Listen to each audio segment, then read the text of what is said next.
Welcome to Behind the Build, an in-depth podcast interviewing the design industry in residential construction. To better understand how they run their practice, what inspires them, and really who they are. I am here with Joe Knight, one of the principals and founders of blackLAB Architects, based out of Toronto, Ontario, Canada.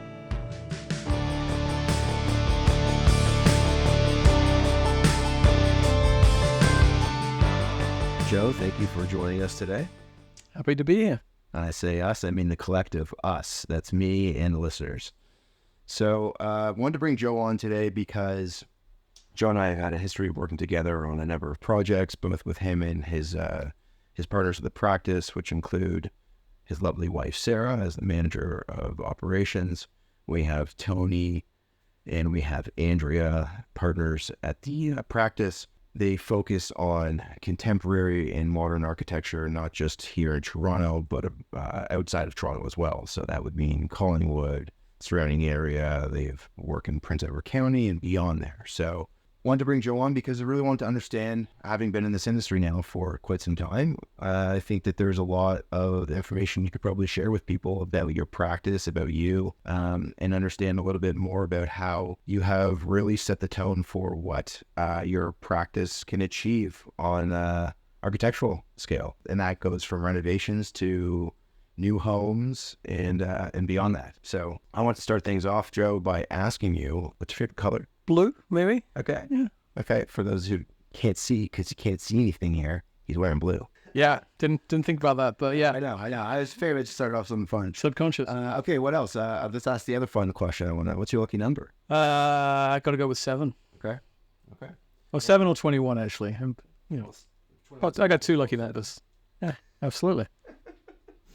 Okay, so moving beyond that, so let's actually delve into some of the topics that I wanted to discuss with you today. So one of them would be, you opened your practice. It's 2012, correct? Yeah.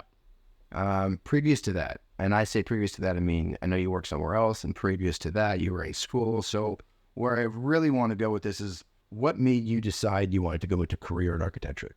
I wanted to be an architect from a pretty young age. I think a lot of people struggle with a career path when they're young. They don't know what they want to do. They go and try a bunch of things, see what sticks. I was fortunate, I guess, in some ways, that I think probably the age of 9, 10, I was inspired to want to be an architect.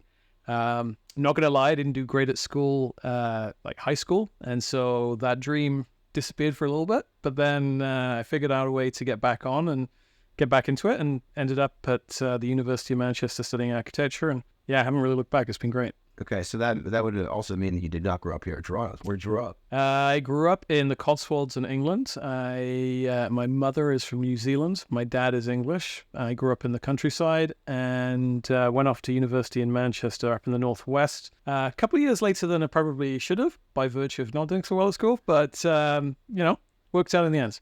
Yeah, I mean, no one's looking at your grades. No, exactly. It's all good now. Yeah, they came good at the right time. So, okay, so you go to architecture school, and then from there, did you start practicing in the UK, or did you move to North America? I mean, what was that transit? What happened there? So I went to university. I studied for 3 years in my undergraduate, and then I got a job at a practice in Manchester doing residential, but a very different type of residential to what we do. We did large-scale master planning. A company called PRP Architects. They're a big firm in the UK. They have a few offices. But I worked for them in my year out before I did my postgraduate. And then I went back to school, finished that over a couple of years, and I worked for them part-time. And by virtue of meeting my wife, Sarah, and my business partner, Sarah, who is Canadian, I ended up finishing school, and we both moved back here. And the end game was really always to have our own practice. I had to find a way to get there. So logical step was to get a job in a similar field to what we wanted to work in. So I ended up in custom residential practice called Altius. I worked there for 5 or 6 years, and that's where I met my other colleagues, Tony and Andrea. And then we all vacated and decided to go our own way, do our own thing. So that was 2012 when that started. Interesting. And how did you find the transition between living in the UK and coming to Toronto?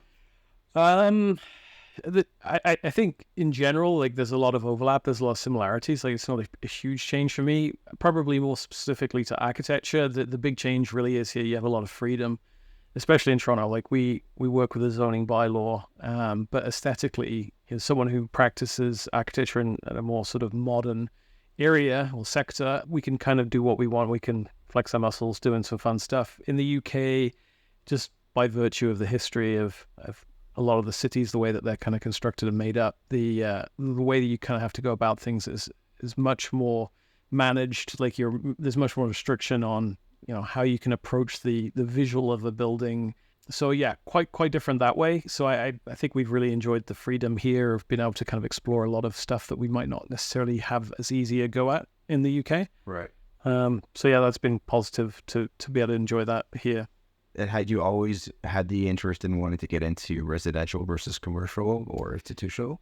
I think in the early days, like wanting to be an architect, this is like pre-university, just as a kid that kind of enjoyed architecture and enjoyed drawing and sketching. I think I was inspired by a lot of single family residential stuff, all of the sort of usual suspects out there that you'd kind of see, in the early sort of 1900s, 1920s, 1930s, 40s. A lot of that kind of modern architecture inspired me to want to get into that. But I want to say when I was in university, I kind of kept everything open. Like I didn't necessarily think I would be able to get into that area, especially in the UK. Before I met Sarah, I assumed I'd be living in the UK and didn't necessarily think custom residential was something I'd be able to, filter into easily. It was really when we moved here, it became more apparent that was quite an accessible sector in the world of architecture and in Toronto. So yeah, a lot easier when I moved over here than it would have been if I'd stayed there. Right. And did you do a coin flip? Was it how did that work? And decided you were going to end up moving here? You know what? It was a pretty easy sell. Sarah lived with me for 4 or 5 years in England, and we had a great time. We loved living there. Really, I think it's been great for our relationship to have had her there with me for a while before moving here. But she's very close with her family, very close to the sisters and mom and dad. And so I always got the sense that she'd probably like to be back in Toronto. And, we traveled a ton when we dated. I was here like every few months, and I love the city. I love Toronto. I'm a huge sports fan. And so what better place to live than Toronto, where you've got, great hockey teams, basketball teams, an average soccer team, all the things that a couple of years ago. Oh yeah, I know, but it's all relative though, right? I'm a big United supporter, so it's not quite at that level, but although that level's not very high right now. But no, it's a great city, great place to be, and I could see that from an architectural standpoint, be a fun place to work. So it was an easy sell. There was never really any doubt we would move here. So it ended up panning out that we moved, and been here for, I guess, 16, 17 years now. So it's been a while. Interesting. I'll contribute to your fandom of sports. You know that we're one of the few cities in the world that has all of the major sports teams.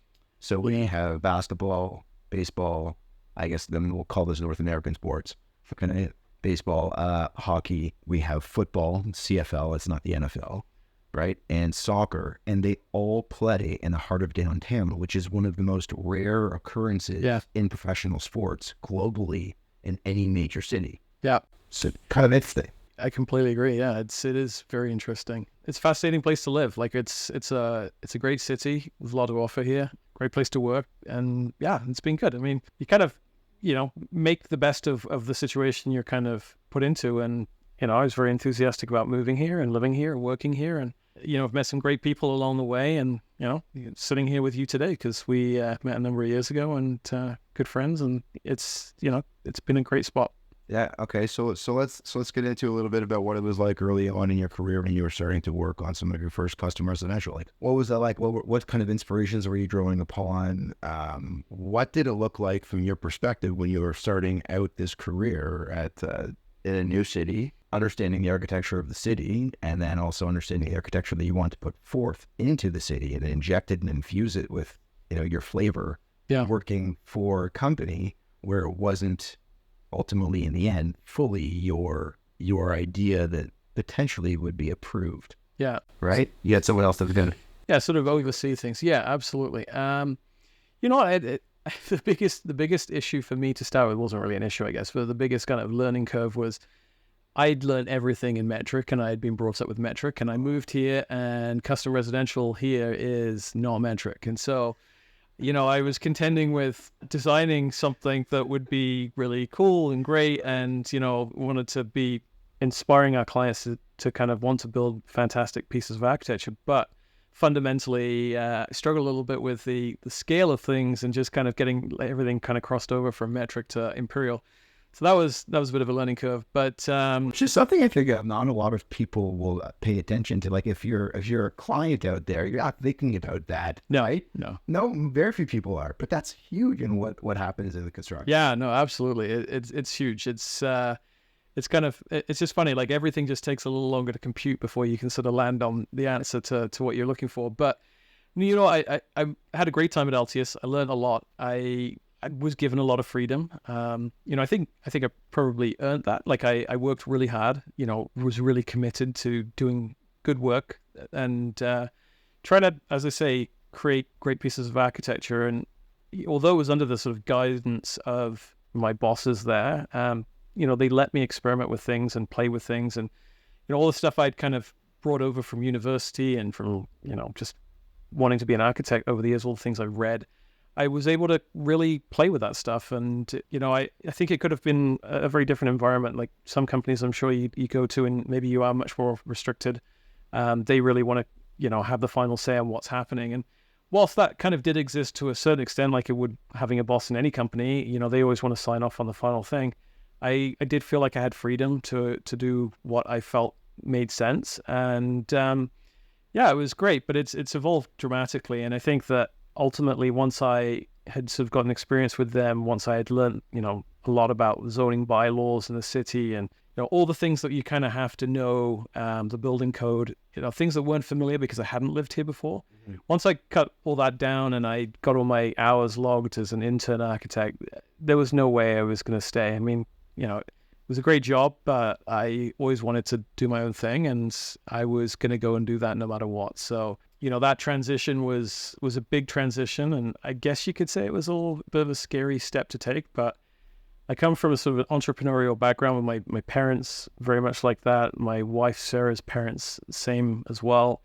I think we're sort of risk takers, and so we never really stopped and kind of thought about it too hard. We just kind of got on with it. And was it sorry to interrupt you, but was it a conversation that you had with your parents as well as you're about to go make this jump? You're younger then, and you're about to go potentially look at starting up your own practice. You've got to develop all your own clients, marketing, sales, like all of that. So did you get into that conversation with your parents? Yeah, I did. I talked to my parents a bit about it. I talked to Sarah's parents a lot about it. Yes.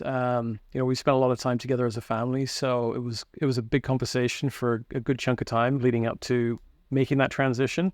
The initial thought, I think, was Sarah and I would just go and do this, and she would, as a graduate of Laurier, and she's got a CFA and 2 or 3 parts of a CFA, and she's a smart business girl. She was always going to sort of take care of the business component and I'd take care of the architecture component. And I think that the two of us imagined just doing that on our own, but it did become apparent as I was thinking of leaving that Tony and Andrea, who were at Altius as well, would, maybe consider coming with us. And, we got chatting and decided that the 4 of us should just make a go of it together. And, they leaned on their families as well and, got their 10 cents on this. And, it's a daunting prospect on one hand, but it was super exciting on the other. An opportunity to really flex our muscles, apply all these things that we'd learned, but really be responsible ourselves for the end product. And I think that was a pretty exciting moment.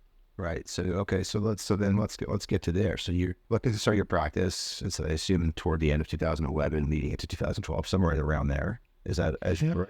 Yeah, it was pretty quick. Happened a little quicker than we might have initially planned, but okay. We had to sort of think on our feet a little bit. Fair enough. Okay, so you transition, you make the jump. What was the catalyst for the name blackLAB? Okay, so that was it was a bit of a struggle to find a name. Well, maybe not a struggle, but this thing's going to live with you for a while, so you got to really put your mind to it. You've got to think about what's going to work today, what's going to work tomorrow, and what's going to work in like 10 years, assuming that we lasted that long. I want to say Tony probably should be credited for this. So I think he was the one that came up with it. But There you go, Tony. yeah, but I think the kind of crux of it was that we think of architects, I think predominantly as, people that wear black clothes, dress in black, like everything's kind of black and white. And so the kind of color black, I think, jumped out at us as being something that there's a thread through architecture that, that could tie to.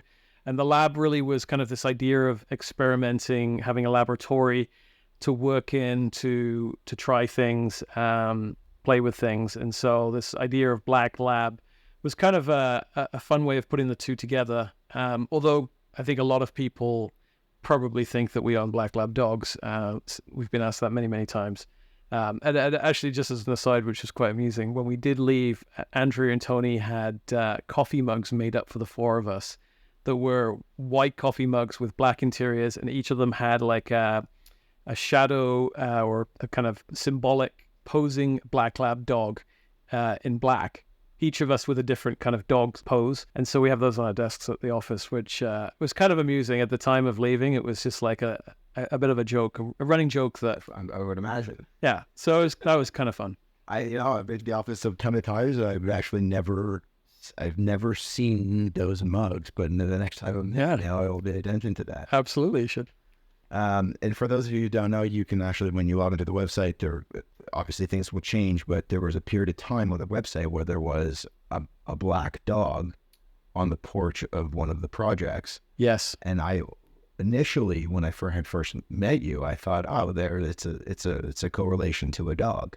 Yeah. But in fact, clearly, it has nothing to do with it. Nothing to do with it, but we just kind of leave it out there. Some people think it is, and yeah, the dog was on our website for a little while. Yeah, and I think one of the other, to the point of you calling it a laboratory. So one of the coolest elements of their office space, and you can correct me on the number of this because I'm going to reference the pegboard. Oh yeah, sure. So inside, and you can see this through articles online that's been written up when I initially started the practice, but is it 44,000? Yeah, plus or minus. There's 44,000 individual golf tees that make up the office location in the city as an overhead view from a map. So imagine that. They placed 44,000 golf tees, again, different colors, definitely some black ones in there, because it's in the lab, as a mural on the wall. And the impact visually when you walk into their office, it's very high impact. And you think, wow, that's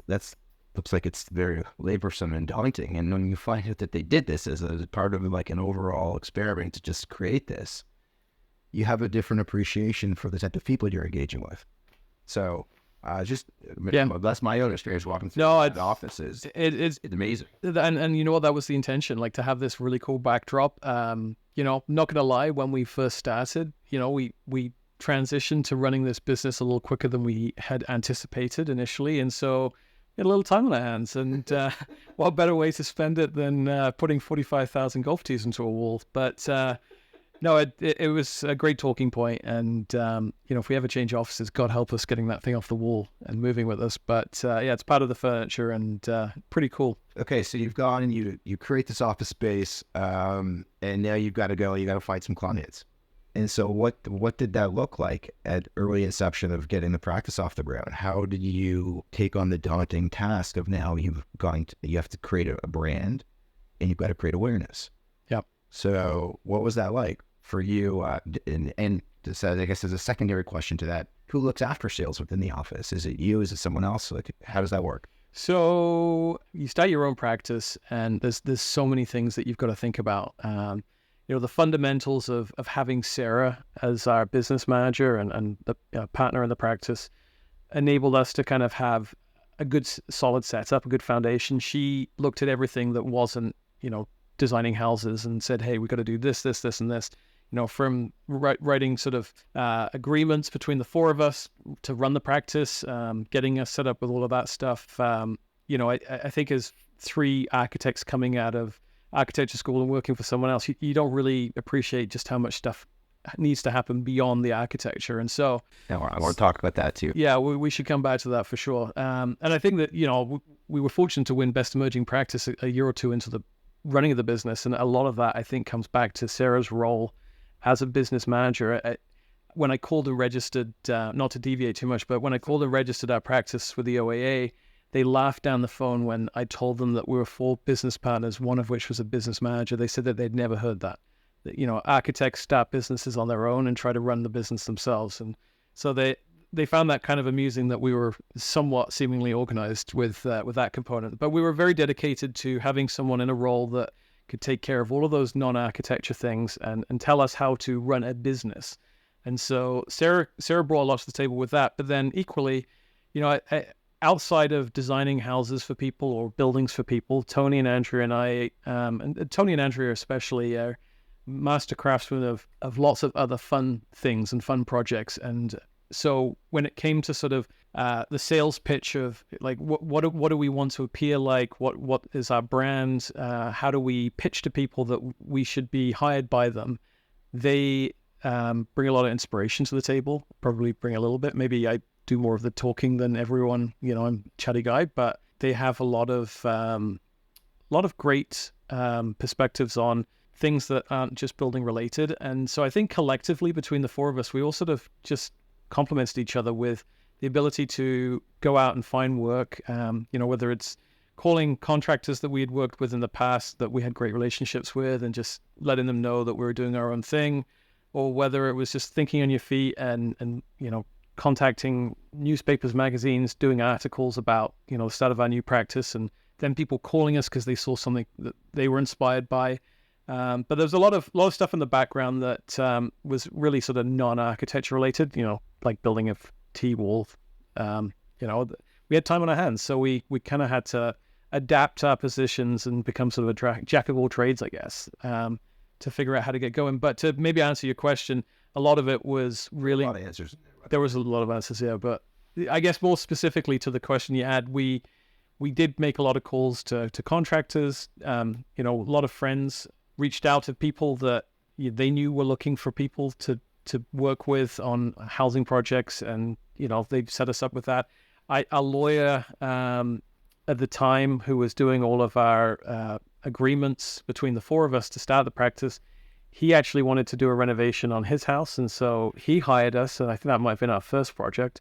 Oh, really? So we were very fortunate to land on our feet with a couple of smaller things, and we had a ton of support from family, from friends, from people reaching out to others that got the ball rolling with our early projects. And then once we got those underway, we were able to reference stuff that was actually ours and make further pitches to other people further down the road. And, it gained steam. And I think it's testament to a lot of hard work between the 4 of us. Like, we put a ton of time in, and a huge commitment to our kids as well, who'd come to the office and hang out at a very young age, just, in this big dusty open space where we constructed desks and the golf tee wall and all those kinds of good things. It was a real family thing. All right, the origami bench. The origami bench, that's a project by Tony and Andrea, really. They sort of founded that whole thing, and then that became something that we introduced.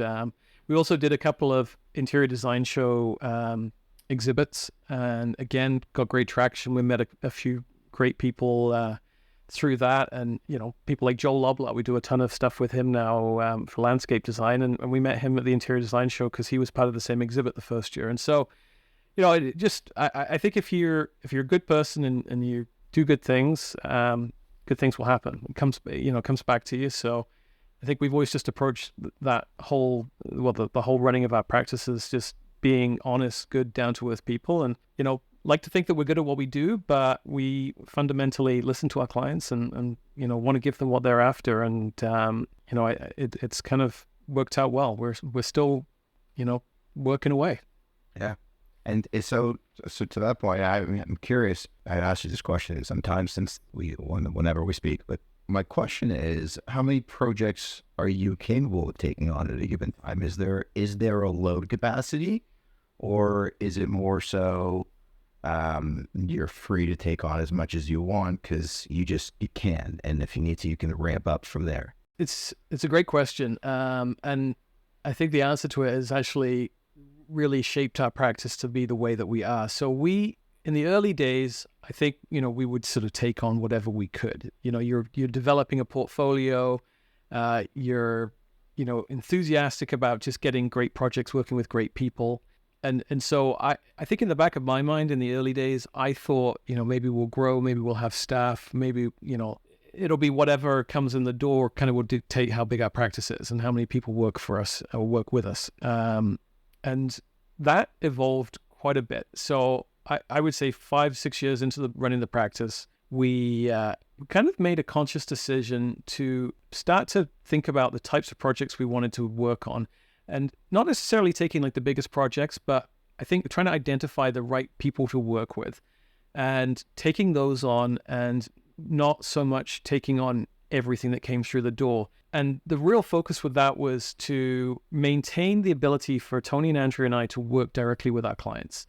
We didn't want to interview clients or have them interview us and, then hand them off to someone else and ultimately manage people. We want to work with our clients directly on all facets of the process, whether that's going to the initial site meeting, whether that's schematic design ideas being developed, or whether it's grinding out a set of drawings for a permit. We love all of those components, and we realized if we hired people, we would probably do less of that. And so we quickly became more in tune with the idea of maintaining the 4 of us, no staff, and basically limiting the amount of work we would take on at any one time, based on what we could handle ourselves, which typically looks like, anywhere between 3 and 5 projects each in an ideal world. And, it's rarely exactly there. It's, sometimes a bit more, sometimes a bit less. But sorry to interrupt you, but is that you're talking 3 to 5 between the stages of like design development, schematic design, your set of construction drawings, or you're into construction? Like what is it like? Into construction as well. That would be, you'd probably have a couple of new builds in there. You'd probably have couple of renovations. Probably 3 of those projects are in the design process. Maybe 1 or 2 are then in construction. So it's a big spread. It doesn't always work perfectly that way, but I think we just became quite aligned with the idea of not hiring staff. And a part of our sales pitch, I think, to clients is that they will work directly with us. They'll work with someone who's invested in running the practice. We need this practice to be successful. So we are fully committed to doing a great job. And we maybe are control freaks as well. I don't know. But it's worked out really well. So we've definitely had opportunities to grow. We definitely could have taken staff on. There's been plenty of options for that. But we've just sort of kept an eye on the scale of things and have dealt with it that way, which we feel is a good fit for us. Okay. And when you started this and where you are now, was the intention to always be looking to work in a specific style of architecture? Not really. I think if you look at our portfolio, if you look at our website, I would like to think that it is apparent that the buildings we design really are a reflection of the clients that we have. There is no one typology that we are trying to apply. I think we try to be good listeners. We try to understand what our clients are asking for. And of course, they're coming to us for inspiration. They're coming to us for ideas. And, that's the point of hiring an architect. But fundamentally, I don't think we have an agenda or a style that is blackLAB that we try to apply to all of our buildings. We really treat every building from the ground up. We look at the fundamentals of every site and what our options are, what the client is inspired by, things that they've seen in the past that they're drawn towards, and then we kind of build on those ideas. So we end up with a very kind of broad spectrum of ideas within our portfolio. Whether it's simple things like a flat roof or a pitch roof, like we're never wedded to one thing or another on a project. It's just about evaluating what makes sense in the moment based on clients' needs and the site's needs, which I think, we really enjoy. Like I think you do see practices out there that obviously have a style that they follow, and that's great for them. But I think for us, it's a bit more fluid. And your projects, do they range? Is it traditionally Toronto? How far abroad do you go outside of Toronto? Is there a limitation to where you'll take on a project? No, not really. I think it's just about finding the right fit with the client. And what I think we've realized over the years is working with good people is really critical. People that really want to hire you, want you to collaborate with them. Finding that fit is imperative. And then, hopefully what comes out of that is great architecture. But in terms of where we work, we've worked with clients in the city. We work with a lot of people in Muskoka. We do a ton of stuff in the Collingwood area. We go to Prince Edward County. We also go the other direction, further west. But we do stuff in the States. We had a client a couple of years ago who lived in France that wanted to do something over here, so we work remotely with them. There's lots of different options. Whereabouts in the States have you done work? No, we would do work in the States. Yeah, Okay, yeah. We would do stuff in the States. We have a client right now, well, a potential client right now that we're talking to, who's in Arizona. So, if that pans out, then we're doing, stuff more remotely. So yeah, no, we're always open to new opportunities. And do you have a tie to whether it's a renovation or a new home, or does it not really matter? No, I don't think it really matters. I think in the early days, we did a lot of renovation work and aspired to do new builds because it seemed like it would be exciting to design something from the ground up. But then, we've spent a lot of time working on those over the years. And, I think it just sort of comes down to the fit with the client. We've worked on some fantastic renovations and we've been fortunate to work on some fantastic new builds. So some of the best projects are the smaller, kind of more condensed projects. Being a new build house of a grander scale is not necessarily the best project. It's more, who you're working with that makes the difference. Yeah, the people. It's generally almost always the people that you got. Well, and I would say that sort of extends beyond the client and into your realm, which is, construction side of things. It's finding people that you love working with, that you trust. They trust you. You develop great relationships with, and again, you can do great work when you're in that setup. And so, we are really sort of repeat offenders, I guess, when it comes to using contractors over and over, because when you find good people, you don't want to let them go. So it's been fortunate for blackLAB that we've established great relationships in the city with, contractors, consultants, and we continue to use them and enjoy that. All right. So what do you do outside of your practice, which, has obviously largely been successful? What do you do to be able to get away from your practice? What are some of the hobbies you've got in your life that allow you to decompress and live yourself in a different way? I jump around to a lot of different things. I cook a lot. I love to cook. I love to barbecue. What's your favorite dish that you like to cook yourself? I take steak or roast beef and a Caesar salad any day of the week. My dad and my grandfather, great grandfather, they're all butchers, so I do eat meat and enjoy meat and have done for my entire life, and so I enjoy cooking meat. But I love to bake and stuff like that. I started a little food blog when I was during COVID, just because it was a fun thing to do as a bit of a side to everything else that was going on in the world. But cooking is very therapeutic to me. I enjoy that a lot. I enjoy riding my bike. I love playing tennis. I'm a huge sports fan. I probably should play more soccer than I do, but I love watching soccer. I'm a massive soccer fan. But yeah, I'm surprised you're calling it soccer. I know this is an unfortunate thing that has arisen over the course of time. I know if they're calling it soccer, not football. I was in denial for a long time, and I guess that's what happens. You have 3 kids, you take them to football practice so often that eventually you start calling it soccer.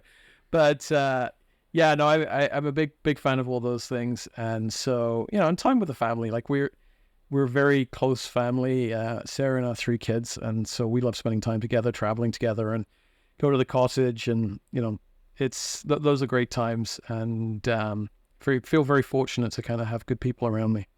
I know you golf too. I don't know how I missed that, but yeah, I golf. I probably should have listed that above most of the other items I just listed. I do play a lot of golf. Not what you do predominantly? It is what I do predominantly. I do play a lot of golf. I should be a better golfer than I am for the amount of time I spend on the golf course, but I spend a lot of time on the golf course. Through COVID, got into a routine of, once a week, I have a good friend that I go out with, and that's now evolved into 2 good friends. The 3 of us play religiously every week together, same time, same place, and we absolutely love it. And so I'm sitting here right now looking out the window and there's a ton of snow, and golf is not going to be upon us until April, May time, and it's a pretty depressing thought. Yeah, well, there are a lot of places you can go and play indoor golf right now. It's actually a place around the corner that has it's open 24 hours a day. Oh, really? Yeah. Oh, wow. So I guess if you're playing lots of golf and you ever happen to need a team, I guess the wall wouldn't miss one or two, right?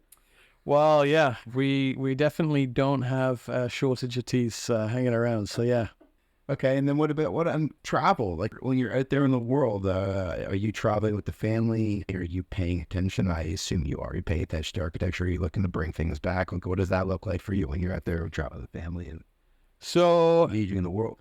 yeah, good question. So we, as a family, we love to travel. You know, I'm not a great flyer. I have to take a couple of things to calm myself down to get on a plane, but I'm trying to get better with that. Yeah, water helps. Yeah. Yeah, water is fantastic. But yeah, just a bit of a struggle for me getting on a plane, but you know, I've gone better with that as time has gone on. And so, you know, married to someone who loves to travel, we do get around a bit. My family are all in England, so you know, we get to England quite often, more so recently than we had, you know, in the past. And so that's been great. And, you know, we get around to as many places as we can as a family. We do travel a lot together. I think it's probably fair to say that, and Sarah would agree with me, that I spend a lot of time taking photographs of buildings and inspirational pieces of architecture when on family trips, and very few photos of our family.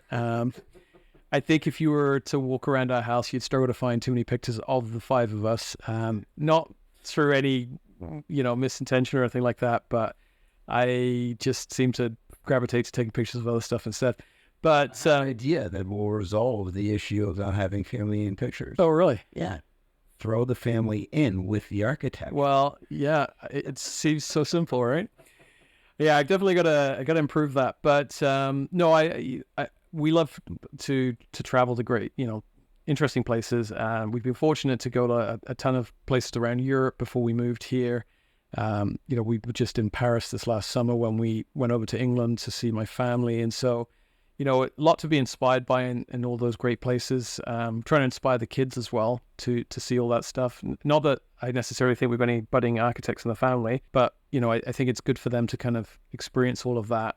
And obviously it all, you know, comes back and it does influence how you look at the world and how you design stuff for people. It's great to, you know, have a fresh kind of perspective on things. And so going and seeing things you've never seen before is a great way for our practice to become better, you know, over the course of time. It's like these kinds of things will influence us and enable us to try things we might not have done in the past and ultimately be inspired. But yeah, no, travel is something we try and do quite a bit as a family, and yeah. Have you been in a client meeting where they've referenced something from around the world in a certain specific city, and they say, you know, we want to try to incorporate something like this, and you're able to say, you know, I remember I've seen that. I know exactly what you're talking about.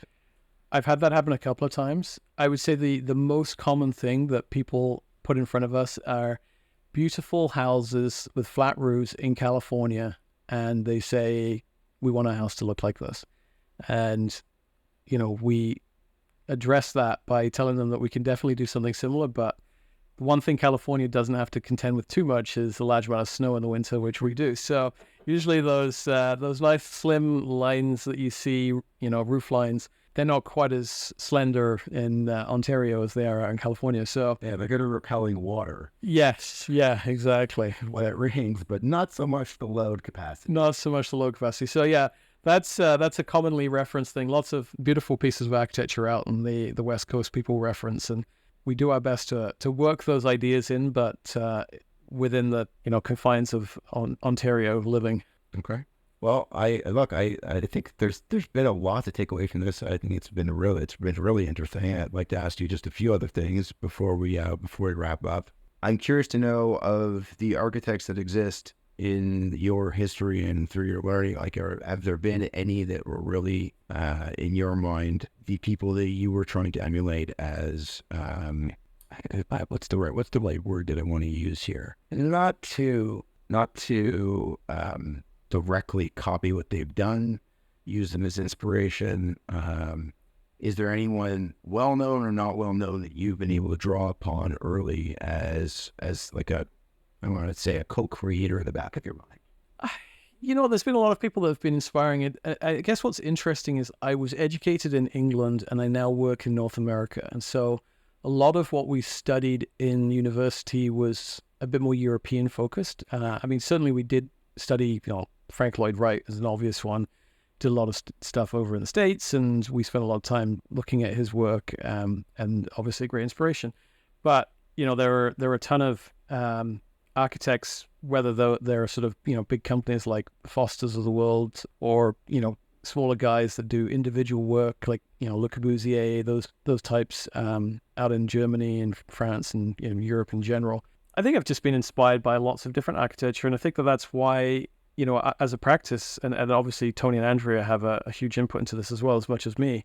This is why our portfolio does, have a broad spectrum to it. I don't think any one of us are wedded to trying to take like one architect we were inspired by, years ago and try and refine an idea that they had and focus on that too much, but rather we're inspired by lots of different things. And, you try to kind of pick out the things that make sense to kind of develop on a certain project. I think the trick to create great architecture is to not empty the kitchen sink on a project, but rather to sort of realize that there'll be many opportunities to design homes and buildings for people, and trying to filter through all the things that you've learned and apply the stuff that matters in a given moment, but not necessarily to overwhelm it with everything you've learned and every piece of architecture you've ever seen. I think things become very muddled.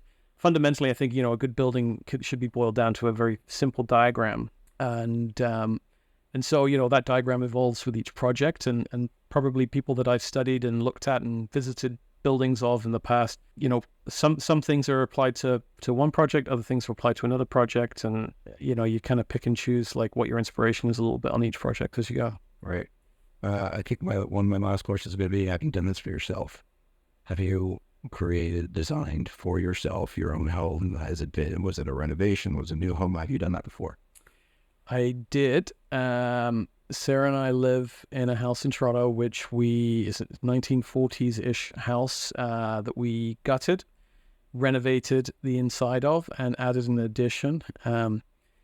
It was a fantastically fun proposition. I think what I've learned is that we tried things that I wouldn't necessarily try on other clients, and maybe regret the odd thing that I've kind of executed on the house that we could have done slightly differently. But it was a great opportunity to sort of dabble with stuff that you just wouldn't do elsewhere, and try some fun things out. But it was a great process. Our 3 kids were very young when we worked on that.